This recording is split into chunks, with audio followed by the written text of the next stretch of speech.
Hi అండి. ఈరోజు tailoring క్లాస్లో నోట్స్ కంప్లీట్ చేశాను. అందరూ మెజర్మెంట్స్ నోట్ చేసుకున్నారు ఎలా చేసుకోవాలి అనేది.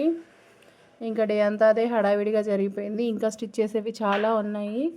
అర్జెంటుగా 2 ప్రిన్స్ కట్ బ్లౌజెస్ మాత్రమే స్టిచ్ చేశాను. ఇంకా మీలో ఎవరికైనా నెగిటివ్ థాట్స్ మీద ఎక్స్పీరియన్స్ ఉందా? నాకు ఖచ్చితంగా ఎక్స్పీరియన్స్ ఉందండి. ఎందుకంటే షాపు రెగ్యులర్గా తీయాలి. ఎందుకంటే మనకి ఎంత బాగున్నా బాలేకపోయినా, పిల్లలకి బాగున్నా బాలేకపోయినా, ఫంక్షన్స్ రాని మనము షాప్ రన్ చేయాలంటే ఎన్ని సాక్రిఫైసెస్ చేయాలి చెప్పండి. అందరికీ పండగలుంటాయి. బట్ మనకు ఒక్క పండగ కూడా ఉండొద్దు. ఒక్క హాలిడే కూడా ఉండొద్దు. 24/7 వాళ్ళకి సర్వీస్ చేస్తూనే ఉండాలి. ఎందుకంటే షాపు ఒక్కసారి క్లోజ్ ఉంటే ఈ షాప్ ఎప్పుడు క్లోజ్ ఉందన్న థాట్, అది ఒక్కసారి ఆ థాట్ వస్తే అది వైరల్ అవుతుంది. సేమ్ మళ్ళీ నాకు ఈరోజు అదే రిపీట్ అయిందండి. ఒక కమ్యూనిటీ నుంచే కొంతమంది కస్టమర్స్ వస్తారు.